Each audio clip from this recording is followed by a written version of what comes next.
Яков. С первого по четвертый.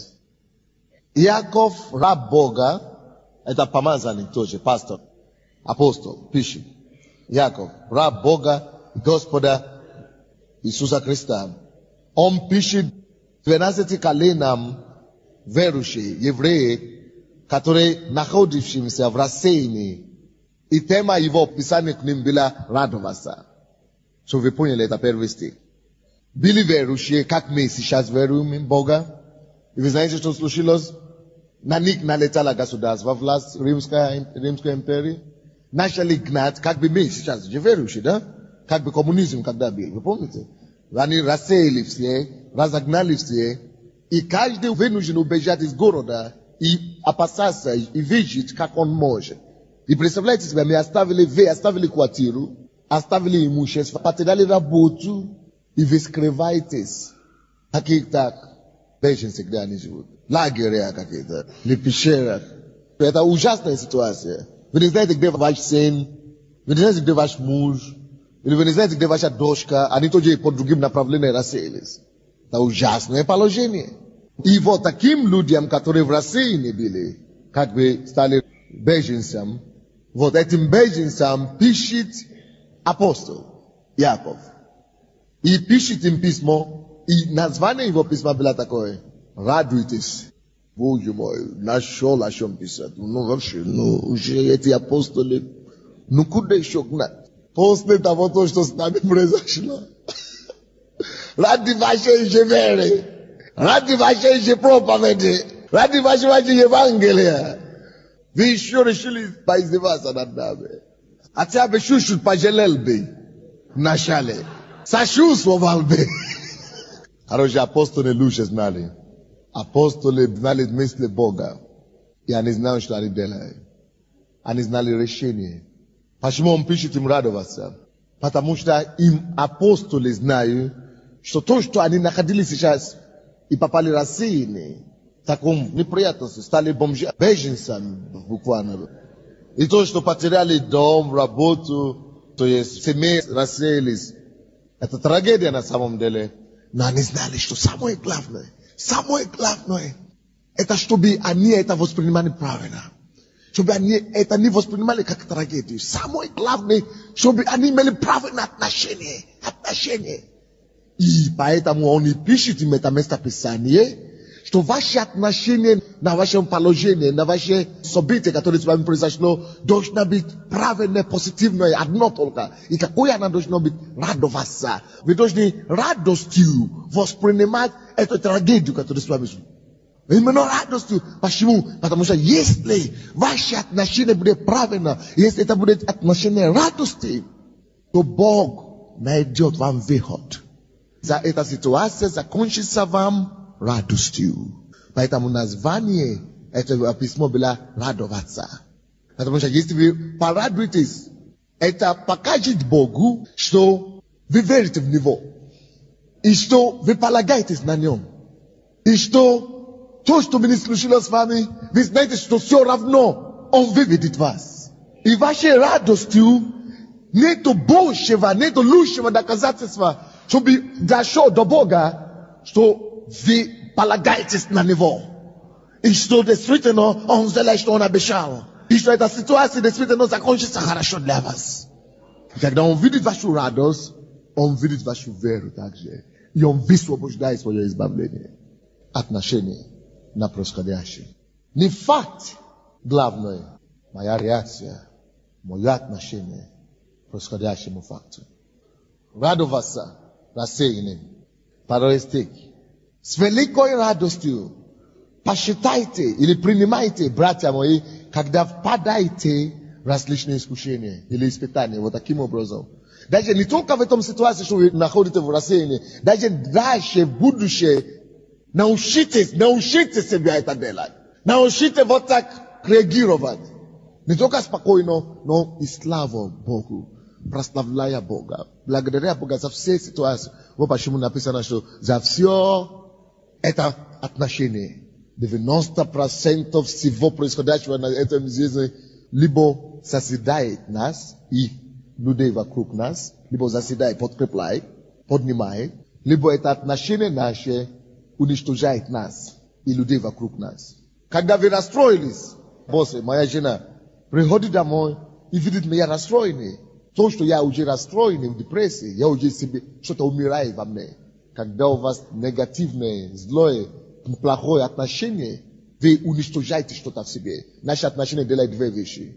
Либо они уничтожают что-то в нас или в других, либо она созидает что-то в нас и автоматически и в других.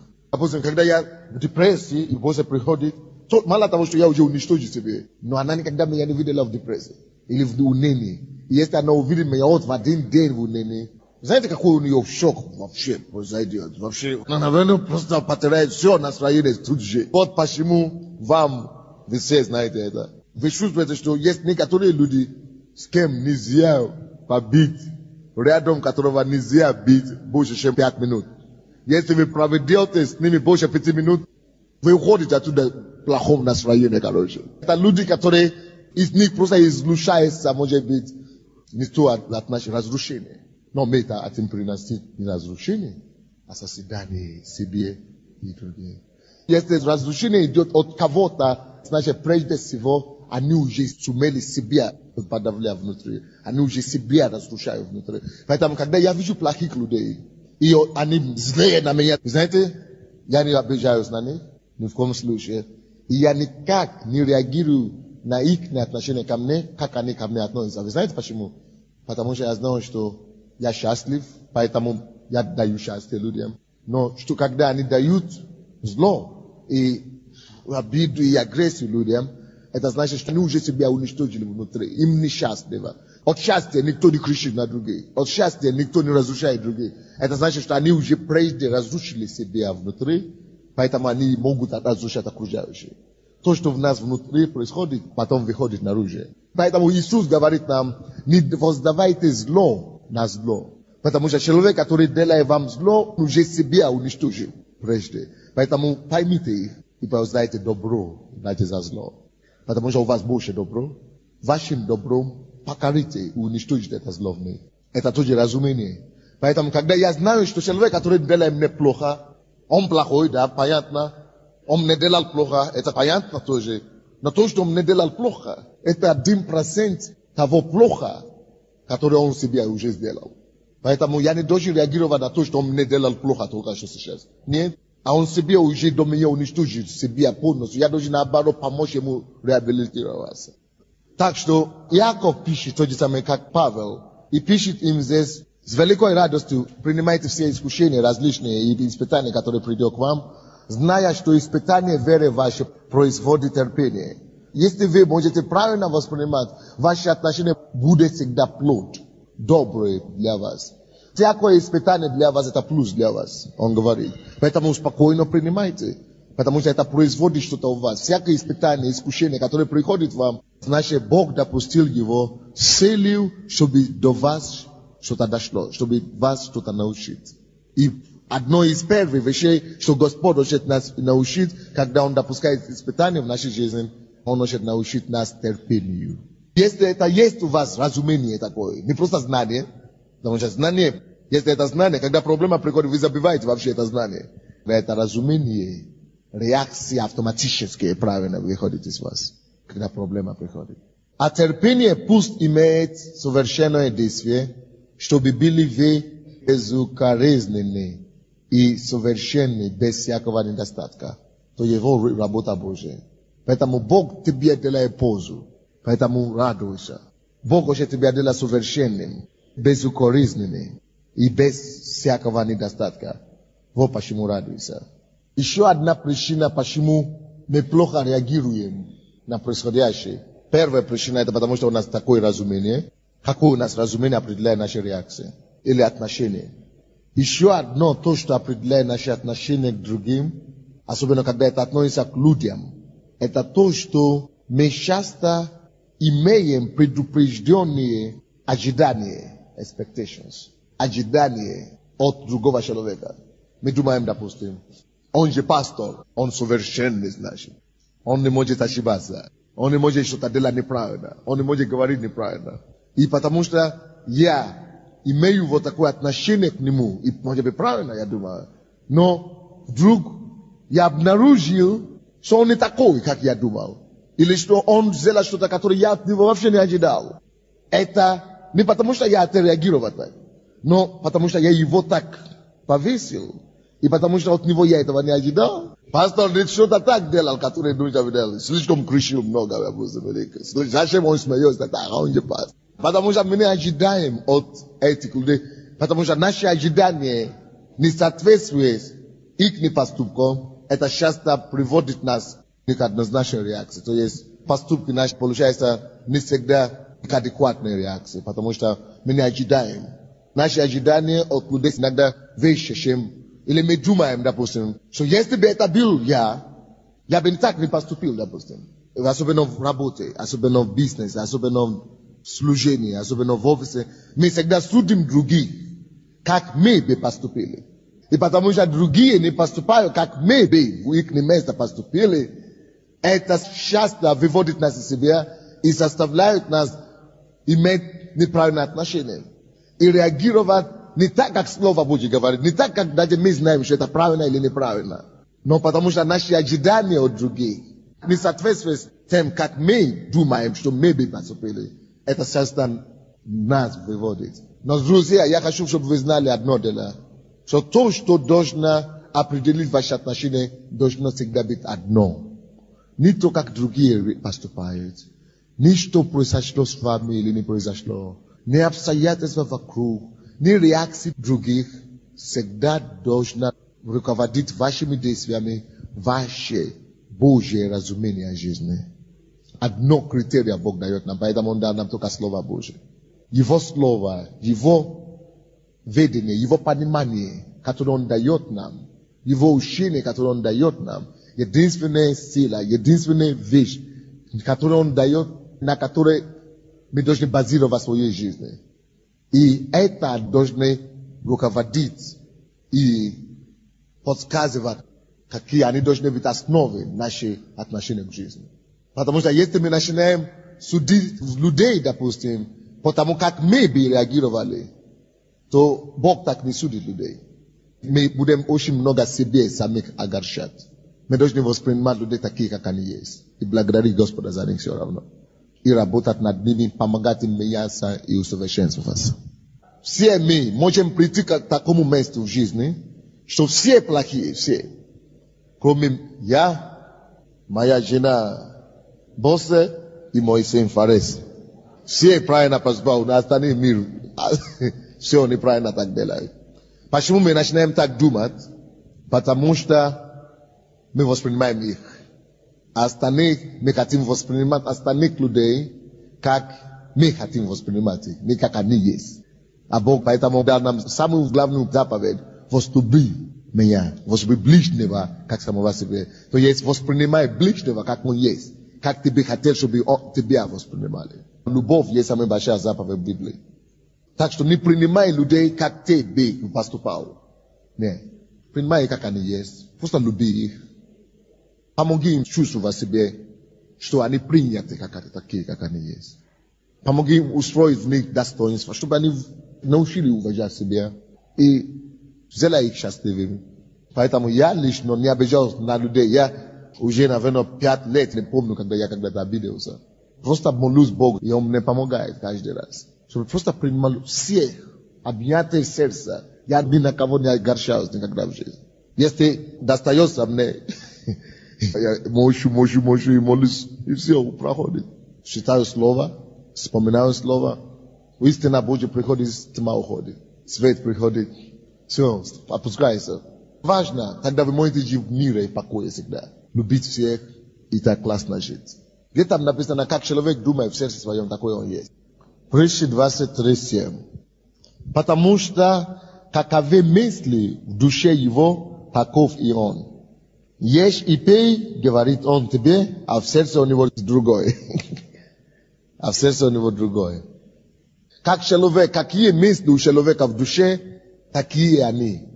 Поэтому, братья и сестры, не важно, что вы говорите. Часто мы можем говорить другое, мы можем говорить третье, потому что мы разумом, мы думаем, мы разрабатываем информацию и выдаем то, что мы хотим, чтобы люди слышали.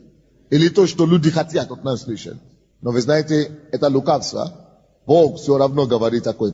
Бог все равно говорит. Ты на самом деле создаешь впечатление, что ты одно, но на самом деле люди в конце концов воспринимают тебя какой, как ты есть.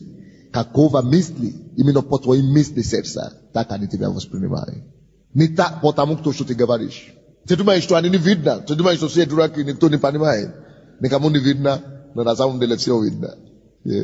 Ребята знают, особенно духовные люди знают. Вообще всем понятно становится. Рано или поздно, то, что в комнате тайны делается, становится явным. Поэтому ты будешь воспринят рано или поздно. В конце концов, не так, как ты говоришь, не так, как ты показываешь видом. Ты будешь воспринят людьми. Богом талант на он. И даже людьми. Вот какие мысли у тебя в сердце. Каковы мысли у него, таков он. И люди это увидят. Всем видно. Ты тебя водишь вокруг пальца. Никто с тобой не ходит туда. Так что, какие мысли у тебя в сердце, таков ты. А то, что люди молчат, это еще не значит, что они скупили твою ложь. И многие, мы не знаем эту истину. Что на самом деле мы есть не то, что мы говорим. Мы есть не то, что мы показываем. Мы есть, что мы в сердце верим и думаем. Важно, чтобы вы продолжали иметь разумение Божье, как в Библии написано. Первый пункт. Как вы думаете в сердце, такой, как вы есть. Разумение. Почему Бог дает нам Библию? Чтобы у нас было правильное разумение. Чтобы мы думали правильно. Чтобы мысли в наши сердца были правильными. Первое. Если вы думаете, что я никакой, я никто, у меня ничего никогда не получится в жизни, это ваши мысли. Может быть, вы даже никому не говорите вслух. Но вы все время в этом живете внутри себя. Ваша жизнь так будет складываться. Жизнь ваша будет соответствоваться тем мыслям, которые у вас внутри сердца. Поэтому есть некоторые люди из вас, которые у вас порнография постоянно мыслят. Порнография, вы держите. Вы будете однажды зависимы от порнографии, значит. Рано или поздно. Какие мысли в человеке, такой он станет, таким он станет. Если вы думаете, что вы поражены, я несчастный, все равно я знаю, что я упаду, значит вы так и упадете. Кто-то говорит, все равно я знаю, что я умру в 40 лет. Папа умер в 40 лет, дедушка умер в 40 лет, двоюродной папа умер, или двоюродной кого? Брат умер в 40 лет, двоюродной братья умер в 40 лет. Ты думаешь так, что, может быть, ты и не говоришь. Каковы мысли в сердце, так твоя жизнь складывается. Мысли твоего сердца определяют твои поступки, твою жизнь. Определяет твоя жизнь, последствия твоей жизни. Второе, что вы должны запомнить. Если вы всегда или даже допускаете в вашей жизни, в ваших мыслях, что я не могу что-то делать, то у вас всегда так и будет в жизни. Много вещей не будут получаться. А другие идут, не будут получаться нормально. Но если наоборот, у вас мысли внутри себя будут такие, что у меня все всегда получится. Я знаю, что я решу этот вопрос. Любая проблема, которую у меня получится, я найду решение, я решу. У меня все получится. Библия, поэтому и Бог дано нам. Филиппийцам 4:13. Так и написано. Все могу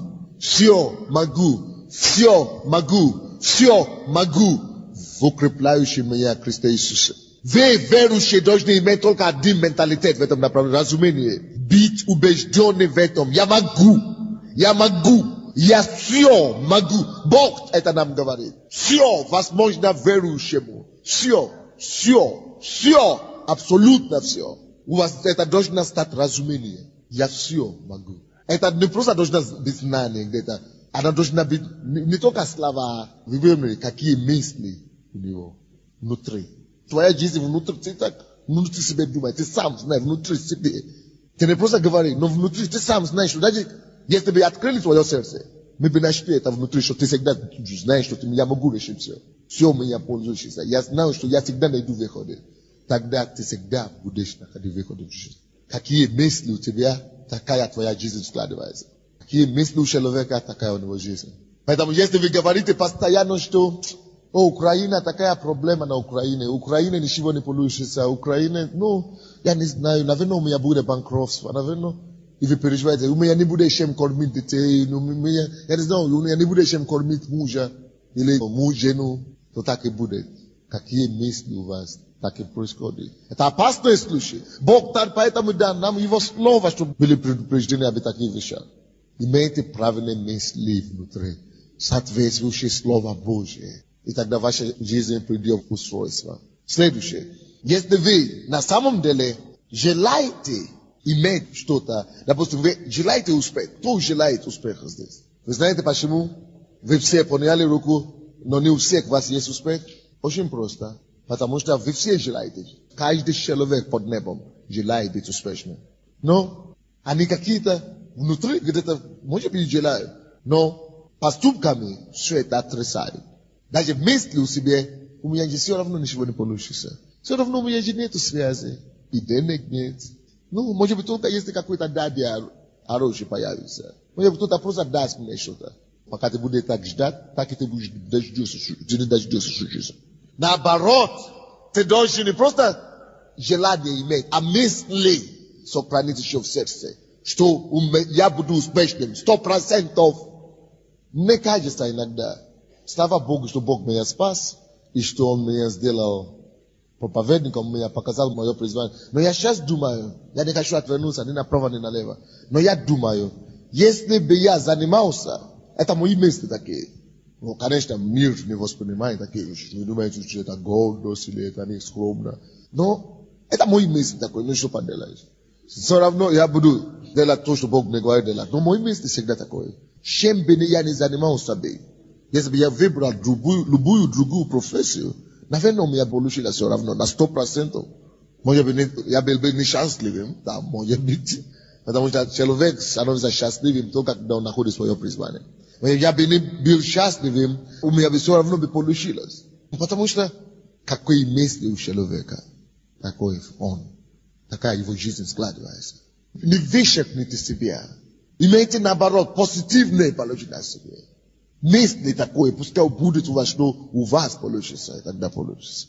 Каковы мысли в сердце, так жизнь складывается.